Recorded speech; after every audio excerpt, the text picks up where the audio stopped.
Title: The Shadows Within. The old Victorian mansion stood at the edge of town, its once grand facade now weathered and worn by time. For years, it had loomed over the neighborhood like a silent sentinel, its windows boarded up, its gardens overgrown with weeds. But when the news spread that the mansion had been left abandoned by its reclusive owner, whispers began to circulate among the townsfolk.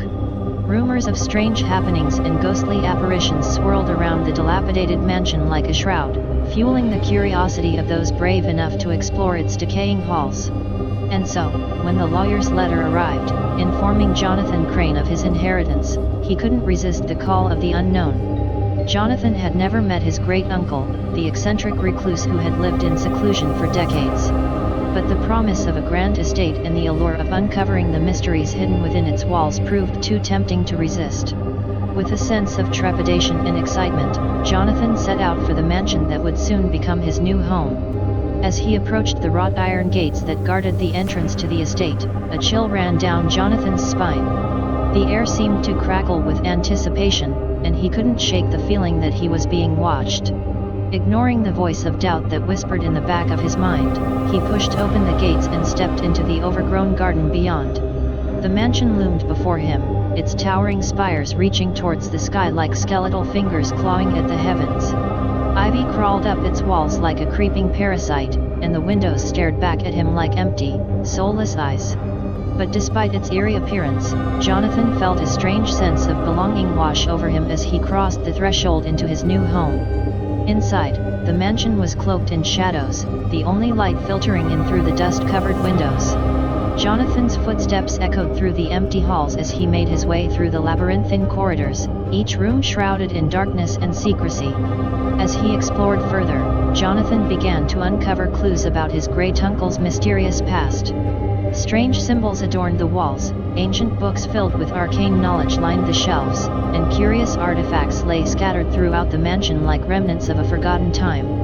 But the deeper Jonathan delved into the mansion's secrets, the more he began to sense a malevolent presence lurking within its walls. Shadows seemed to dance at the edge of his vision, whispers echoed through the empty halls, and he couldn't shake the feeling that he was being watched. Despite his growing unease, Jonathan pressed on, determined to uncover the truth about his inheritance. But as he delved deeper into the darkness, he soon realized that some secrets were meant to stay buried, and that the mansion held far more than he had ever bargained for. As the days turned into weeks, Jonathan became consumed by his quest to unravel the mysteries of the mansion. He spent hours poring over dusty tomes and deciphering cryptic symbols, his obsession driving him to the brink of madness. But the more he learned, the more he realized that the mansion held secrets far darker than he could have ever imagined. It was as if the very walls themselves were alive, pulsing with an otherworldly energy that threatened to consume him whole. Strange occurrences became commonplace within the mansion's walls. Objects would move of their own accord, doors would slam shut with a deafening force, and whispers would echo through the empty halls in the dead of night. And try as he might, Jonathan could not shake the feeling that he was being toyed with by unseen forces beyond his comprehension. Desperate for answers, Jonathan sought out the help of the townsfolk, but their warnings fell on deaf ears. They spoke of curses and ancient evils, of restless spirits doomed to wander the earth for all eternity. But Jonathan refused to believe their tales, convinced that there must be a rational explanation for the horrors that plagued the mansion. But as the days passed and the nightmares grew ever more vivid, Jonathan's resolve began to waver. He could feel the darkness closing in around him, suffocating him with its icy grip. And try as he might to resist, he knew that he was losing the battle against forces far beyond his control. One fateful night, as Jonathan lay awake in his bed, tormented by visions of unspeakable horrors, he heard a voice calling out to him from the darkness. At first, he thought it was merely a trick of his fevered mind, a figment of his imagination born from his fear and paranoia. But as the voice grew louder, Jonathan realized with a sinking feeling that it was all too real.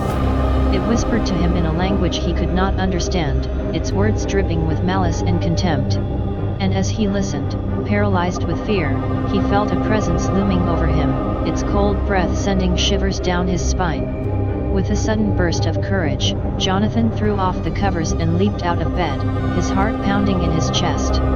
He stumbled through the darkness, guided only by the dim light of the moon filtering in through the window.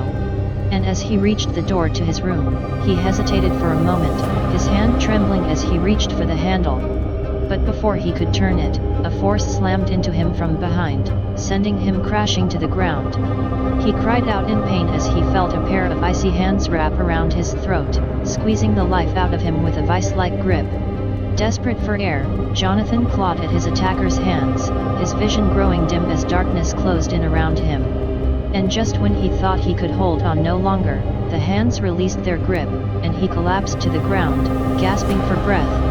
As he lay there, shaking and gasping for air, Jonathan realized with a sinking feeling that he was not alone in the mansion. There was something lurking in the shadows, something ancient and malevolent that hungered for his soul.